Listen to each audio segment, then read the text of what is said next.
Dear IFM, magandang hapon sa inyo mga idol. Tawagin niyo na lang ako sa pangalang Giselle, 32 years old from Makati City. Actually, matagal ko na talagang gustong magpadala ng sulat sa programang ito, pero parati lang akong nauunahan ng kaba at ng hiya. Pero may nangyari sa akin na gusto kong hinga ng payo mula sa inyo. Ako yung tipo ng tao na marunong maghawak ng sariling pera. Kahit nung bata pa lang ako, marunong na akong magtipid ng allowance ko. Kaya tuwing Christmas o di kaya birthday ko, ay nagagawa kong bilhin ang mga gusto ko. Dala-dala ko pa rin hanggang sa nagkaroon ako ng trabaho. Sa murang edad, nagawa kong makapagpundar ng sasakyan na nagagamit ko sa pang-araw-araw na pagpasok.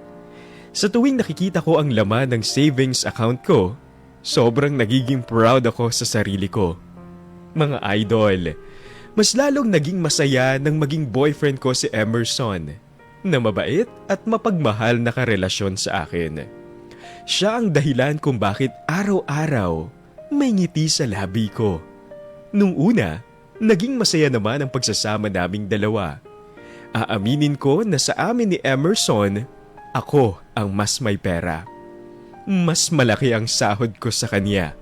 Kaya madalas na ako ang sagot sa tuwing nagde-date kami. Isang bagay na sa paningin ng iba ay medyo red flag na. Giselle, anak, Ma, bakit po? aalis ka pala? Opo. Gusto kasing makipagkita ni Emerson kaya pupunta ako sa kanila ngayon. Ay naku, akala ko pa naman masasamahan mo ako mag-grocery ngayon. Marami pa naman akong kailangan bilhin. Ganun po ba, Ma? Sige, samahan ko na lang po muna kayo mag-grocery tapos mamayang hapon na lang po ako pupunta kina Emerson. Ayos lang ba yun sa boyfriend mo? Baka naman biglang magmaktol yun na parang bata ha? Ma, ayos lang po yun kay Emerson. Wala naman po siyang magagawa eh. Kayo po yung nagpapasama sa akin. Tsaka, isasabay ko na rin po yung mga kailangan ko. Magpapalit din kasi ako ng toothpaste para goodbye sa tooth decay, unique toothpaste everyday. Sige. Magbibihis lang ako ha? Ay ma, paano kung isama na lang din po kaya natin si Emerson para may tagabuhat na rin po tayo? Ay naku, ayoko. Alam mo namang mabigat ang loob ko sa boyfriend mong yun eh. Noon pa lang, hindi ko na siya gusto para sa'yo no? Ma, Kaya mas mabuting wag mo kaming pagsamahin. Dahil baka masaktan ka lang sa mga sasabihin ko. Kaya sige na, magbibihis na ako. Mabilis lang naman ako eh. sige po. I-warm up ko na po yung sasakyan.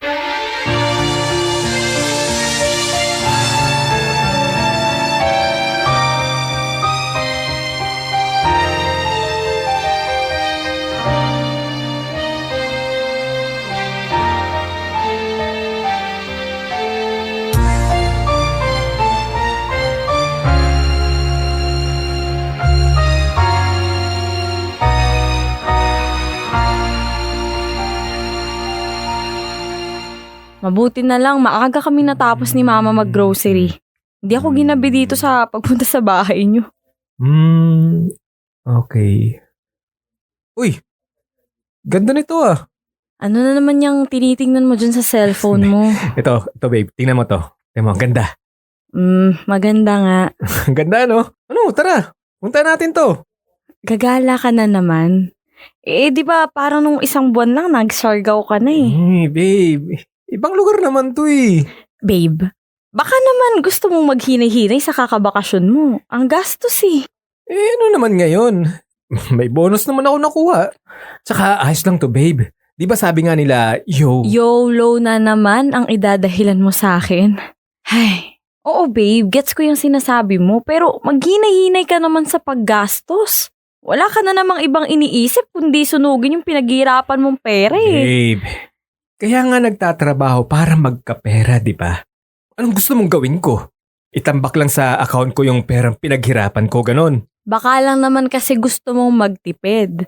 Mag-ipon para sa future natin. O sige, kahit sa future mo na lang.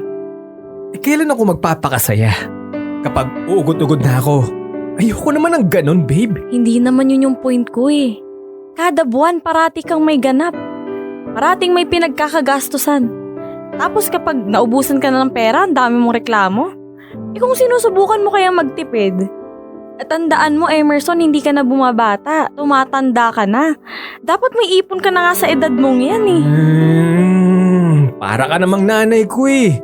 Kung makasermon, wagas. Mali naman kasi ang ginagawa mo. Paano yung gastos mo? Kung minsan nga, mas malaki pa yung gastos mo kaysa sa kinikita mo. Oo na. Parang tinatanong ko lang kung nagandahan ka ba doon sa lugar. Ang dami mo nang sinabi. Ako na lang pupunta dito. Ay nako, bahala ka nga. Ikaw naman yung mauubusan ng pera, hindi naman ako. Noon pa lang, alam kong may pagkagastoserong tao si Emerson. Siya yung tipo ng tao na YOLO o you only live once. Dahil kapag may gusto siyang gawin, bilhin o puntahan na lugar, hindi niya pinag-iisipan ng maraming beses. Parati niyang sinasabi na, ano ang silbi ng pera kung hindi ito gagastusin? At saka, alangan namang itatago lang ito sa bank accounts. Mga katwiran kahit kailan ay hindi ko itinanim sa isip ko. Pero dahil sa sobrang pagmamahal ko sa boyfriend ko, hinayaan ko na lang siya sa ginagawa niya at piniling saluhin kapag nalulunod na siya sa mga kailangan niyang bayaran. Uy, nakasayad na naman ng uso mo dyan. Ano ba problema mo? Naiinis kasi ako kay Emerson. Nag-away na naman kayo. Oo, na naman. Paano? Wala na siyang ibang ginawa kundi gumastos ng gumastos. Hindi man lang marunong magtipid eh. Hindi naman mayaman ang jowa mo. Magastos pa. Ay naku, Day, sinasabi ko sa'yo, di ba? Noon pa lang, wala kang future dyan. Thank you ah. Ang galing mo talagang mag-comfort ng kaibigan. Oy, anong mali doon sa sinabi ko? Ewan ko ba naman kasi sa'yo kung bakit yan pang pinili mo jowain. Ang dami mo namang manliligaw. Puro mayayaman pa, nagsettle ka pa sa ganyang klaseng lalaki. Ay, Diyos ko. Ano ba kasing magagawa ko? Siya talaga yung mahal ko. Tsaka, mabait naman siya eh. Matulungin pa nga sa pamilya. Yun lang, di lang talaga marunong mag-ipon para sa future niya. Bakit hindi mo piliting mag-ipon? O kaya, hawakan mo yung pera ng partner mo. Hawakan mo ng pagiging planner mo, di ba? Ganun nga yung ginagawa ko. Wala naman eh. Hindi naman nakikinig sa akin eh. Parati niya sinasabi sa akin na YOLO daw dapat kami. Habang bata pa raw, dapat mag-enjoy na sa buhay. Ganun. Well, actually may point naman siya doon. Oo nga, gets ko yun. Pero syempre mas maganda kung nag-iipon siya. Sa aming dalawa, halos ako na lang yung nagpaplano. Habang siya, come what may na lang talaga parati. Alam mo, nakikita ko talaga yung malaking pagkakaiba ninyong dalawa. Napansin mo rin. Ako rin eh. Paano ba naging kayo? Di ba kapag may jowa, dapat magkasundo sa lahat ng bagay. Oy, hindi naman ganun yun no. Mas nakaka-challenge nga kapag magkaiba kayo ng jowa mo eh. Kasi kailangan yung magkasundo para maging maayos yung relasyon nyo. Parang hindi naman ganun yung nangyayari sa inyong dalawa. Tignan mo nga Ay, bad trip ka sa kanya ngayon. Ano ka ba? Normal lang naman tong nararamdaman ko. Tsaka, alam ko namang marirealize din ni Emerson lahat ng sinasabi ko. Sana lang. Alam mo, kontrabida ka talaga eh, no? Kahit Perfect kailan. talaga, oo. Kasi kung talagang willing siyang magbago, kahit sabihin pa nating malit na bagay lang yan, dapat noon pa lang, nagbabago na yan. Ay, hindi. Mahal ako ni Emerson. Siyempre, iisipin din yung future naming dalawa. Magkakaroon din yun ng plano. Kilala ko yun. Siyempre, gusto rin niya ako makasama habang buhay. Mga idol, ilang taon na rin ang relasyon namin ni Emerson pero ni isang beses, hindi ko narinig na kusa siyang nagsabi kung ano ang plano niya sa future naming dalawa. Pareho na kaming hindi rin bumabata, kaya dapat lang na sa mga panahon na yun, nag-iisip na kami sa mga gagawin naming hakbang para sa future. Pero paano nga namin magagawa yon kung wala namang pakialam ang boyfriend ko sa finances niya? Na ultimo paghatid at pagsundo sa kanya ay ako pa ang gumagawa. Kaya siguro hindi nyo na rin ako masisisi kung paminsan-minsan napapadalawang isip na ako sa magiging buhay ko kapag si Emerson ang pipiliin kong makasama habang buhay. Dahil magmula pa lang sa umpisa, never na siyang nagplano, ultimo sa mga simpleng date namin. Saan kaya kami ngayon? Sana naman nagplano siya para sa date namin. Lagi na lang ako eh.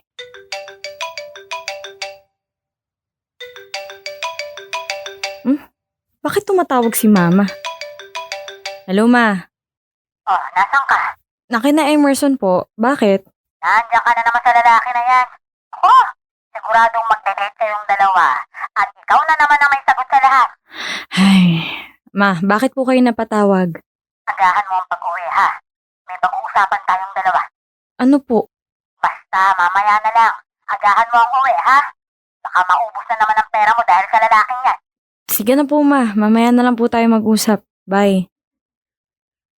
Hi, babe. Bakit ganyan ang mukha mo? May problema ba? Wala. Ayos lang ako. Saan tayo ngayon? Ikaw ang bahala. Kahit saan. Pero babe, doon lang tayo sa mura ha. Medyo malit lang yung na-budget ko para sa date natin ngayon eh. Wala na kasi akong pera. Walang pera? Bakit? Di ba sa'yo na nga napupunta lahat ng kinikita sa binigay kong negosyo sa'yo? Siyempre babe, expected na natin na sa simula. Hindi pa natin makukuha talaga yung perang inilabas natin. Kaya ayoko munang umasa doon. Pero huwag ka mag-alala. Lalago rin yun. Tiwala ka lang. Pero huwag muna nating isipin yun. Magdesisyon muna tayo kung saan tayo magdi-dinner. Sige. Saan nga ba tayo? Alam ko na. Doon na lang tayo sa may restaurant na nakita namin ni Becky. Yung sinasabi ko sa'yo mukhang masarap kumain doon. Yun. Mukhang mahal yata yun, baby. Di ba? Naka-budget lang ako ngayon. Kasasabi ko lang, di ba? Di, hati na muna tayo. O di kaya, ako na lang muna yung taya. Okay lang naman yun sa akin eh. Tapos sasabihin ng lahat na parati na lang ako sa'yo nakaasa na walang pera ang boyfriend mo kaya parati mong sagot ang mga date natin. At syempre, hindi mo wala yung sasabihin nila na ngayon pa nga lang, hindi ko na masagot ang mga date natin. Paano pa kaya kapag mag-asawa na tayo? Ano na lang ang magiging buhay mo sa akin? Teka. Saan mo na naman ba narinig yan? Hindi ko kailangang may marinig para hindi ko maintindihan ang sinasabi ng mga taong nasa paligid ko. Pero, ayos lang yun, babe. Ang importante, ikaw. Mahal mo pa rin ako kahit ang dami ko ng pagkukulang sa'yo. Nandyan ka pa rin kahit marami ka ng dahilan para iwan ako. Mabait sa kung mabait na boyfriend sa Emerson. Mapagmahal at maalaga rin siya pagdating sa akin. Kapag may pera siya, hindi naman siya nakakalimot na i-date ako o di kaya bilhan ng regalo. Ni minsan ay hindi ako nagkaroon ng problema sa kanya pagdating sa mga babae. Ang problema ko lang na paano kung kami ang magkatuluyan sa huli, ako ba ang bubuhay sa kanya? Ako ba ang magdodoble kayod para may pangkain kami sa pang-araw-araw? Dahil kung oo, naisip ko na mukhang kailangan ko na talagang mag-isip-isip hanggat hindi pa niya ako inaayang magpakasal. Dahil kapag nangyari yon, natatakot ako na baka matalo ako ng puso ko at pumasok sa isang sitwasyong hindi ko na magagawang takasan pa. Mga idol, para maiwasan ang future na ayokong mangyari na kasama si Emerson, mabilis ko siyang sinuportahan nung nagdesisyon siyang magnegosyo. Dahil sa wala naman siyang pera noon, ako muna ang naglabas ng pera. Malaki-laki rin yun, pero hindi ko na inisip yun dahil ang gusto ko lang naman ay matuto siyang magkaroon ng sariling pagkakakitaan. Buti naman at nakauwi ka na. Bay, kanina pa kita hinihintay eh. Bakit ngayon ka lang ha? Sabi ko agahan mo Hindi umaga ang uwi. Ma, naipit po kasi ako sa traffic kaya ngayon lang ako nakauwi. Ano po ba yung gusto niyong pag-usapan natin? Ano ba tong nalaman ko na binigyan mo raw ng negosyo yung boyfriend mo? Aba, at ikaw lang ang naglabas ng pera? Ma, relax ka muna, okay? Ganto kasi yan. Dapat business po namin yun ni Emerson. Pero dahil mas kailangan niya ng pera, edi yun. Binigay ko na lang po sa kanya. Nang libre. Aba naman. Hindi mo man lang ba naisip yung mga perang pinakawalan mo? Ha? Nabawi ko na rin naman po yun eh. Kumbaga, bayad na yun lahat. Aba, kahit na. Una sa lahat, binigay mo ng libre sa kanya. Pangalawa, Ikaw ang nagtaguyod ng business na yon. Ikaw ang nag-invest. Ikaw ang naglabas ng pera. Tapos siya lang ang makikinabang? Ba naman? Kahit nasabihin nating nabawi mo na mga nagastos mo, nabawi lang. Hindi ka pa rin kumita. Ma, pwede tama na po. Wala na po tayong magagawa. Binigay ko na kay Emerson. Ay nako, alam mo, matagal ko lang napapansin eh. Nagpapakatanga ka na sa lalaking yan. Ma! Abay, totoo naman ah. Hindi ka nag-iisip. Puro na lang puso yung pinapairal mo. Puro awa. O sige nga, umamin ka. Mas ikaw ang gumagastos sa inyo ng boyfriend mo, di ba? O paano? Kukuha ka na nga lang ng boyfriend kasing hirap pa ng... Ma! Tama na. Kahit anong sabihin nyo, hindi magbabago yung tingin ko kay Emerson. Kahit anong mangyari, ma, mahalin ko pa rin siya. Kahit hindi nyo maintindihan yun.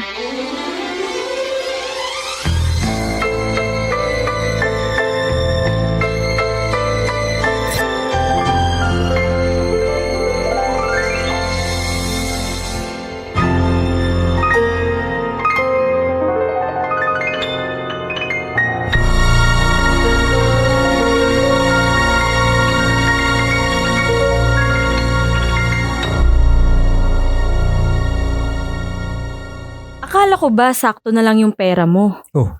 Sakto na nga lang. Eh ano yung ibibigay mo pa kay Kuya Marvin? E di yung sinabi kong sakto lang.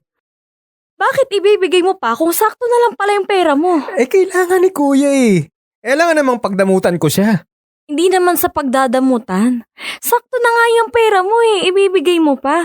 Tsaka siya na rin yung nagsabi na kakasweldo lang niya. Di ba dapat automatic na magbabudget na siya kasi marami siyang babayarang utang? Oo nga. Marami lang kasi talaga yung utang si kuya kaya siguro hindi naging sapat ang kinita niyang pera. Eh kasi naman sa mas tumagal pa yung utang niya at magkaroon pa ng interest, di ba? Binayaran na niya kahit alam niyang siya ang mawawalan. Alam mo, hindi ko talaga maintindihan yung kuya mo eh. May trabaho naman, wala namang binubuhay na pamilya. Eh pero bakit halos parati pa rin siyang lumalapit sa'yo? Ikaw yung sumasagot sa mga gastusin dito sa bahay. Hinahayaan na lang namin yan si kuya. Wala pang sense of responsibility yan. So hanggang kailan siya magiging ganyan? Di ba dapat ngayon pa lang nag-iipon na siya? Hindi na siya umaasa sa'yo? Di ba siya yung panganay eh? Wala naman yan sa kung sino ang bunso o panganay. Dapat kung sino ang nakakaangat siya ang tumutulong. Pero hanggang kailan nga? Kahit kailan. Kahit uugod-ugod na ako. Kapag kailangan ng pamilya ko ang tulong ko, tutulong ako. Sige nga, paano kung magkaroon tayo ng pamilya? Huwag mong sabihin na pambili na lang ng diaper ng anak natin, ibibigay mo pa sa kanila. Anong gusto mong palabasin ha? Pagdamutan ko sila, ganon. Hindi nga sa pagdadamutan. Dapat alam mo kung hanggang saan ka lang tutulong. Ubus biyaya ka na nga sa mga panggala mo eh, sobra ka pa kung tumulong sa kanila. Alam mo, Giselle, nasasabi mo lang yan kasi hindi ka naman nanggaling sa mahirap na pamilya. Na kahit kailan, hindi ka naging problemado pagdating sa pera. Hindi naman ganun eh. Iniisip ko lang na baka magkaroon tayo ng problema kapag mag-asawa na tayo. Babe, hindi yan.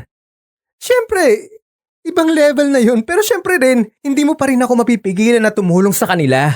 Alam mo naman na halos ako na lang ang inaasahan nila, di ba? Naiintindihan ko naman yun eh. Pero sana naman ngayon pa lang mag-isip-isip ka na. Ayoko namang dumating tayo sa puntong parati na lang pera yung pinag-aawayan natin. Hindi ko rin maintindihan si Emerson. Masyado siyang mapagbigay sa pamilya na dumarating sa puntong wala na siyang tinitira sa sarili niya. At paano nga naman siya makakapag-ipon kung mapagbigay at magastos pa siya? Sa tuwing sinasabi ko ang mga yan sa kanya, ako na lang ang parating nagmumukhang masama. Kaya minsan, hinahayaan ko na lang siya sa mga gusto niyang gawin sa buhay. Kahit pa sa loob-loob ko, ay hindi ko na alam kung ano na lang ang mangyayari sa aming relasyon. Grabe. Hanggang ngayon, hindi pa rin ako makapaniwala na engaged na si Christine. Ako nga rin eh. Imagine, pagkatapos ng 5 taon, nakapag-propose na rin si Luis sa kanya. Ang galing. Correct! Ay, mukhang ngayon pa lang, kailangan na natin mag-diet para gumanda tayo sa pipiliing gown ni Christine para sa atin. Uy!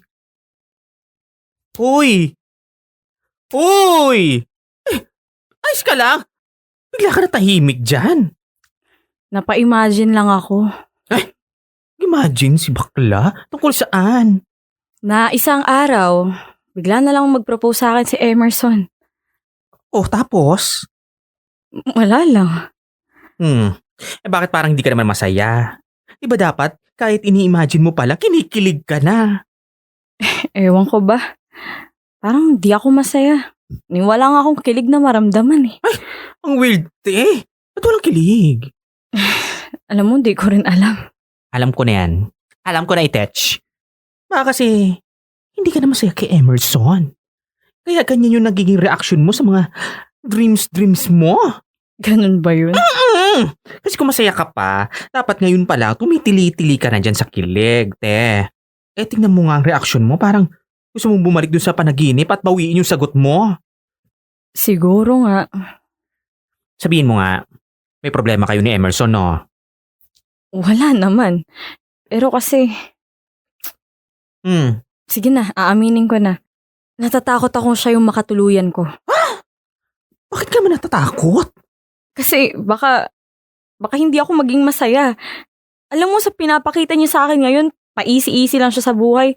Napapatanong na ako eh. Kaya ba talaga niya akong buhayin? Magiging maganda kaya yung future ko sa kanya? Alam mo, yung mga ganong tanong. Ay, buhayin? Bakit patay ka na ba? Eh, alam mo, ito lang yan. Mahal mo pa pa.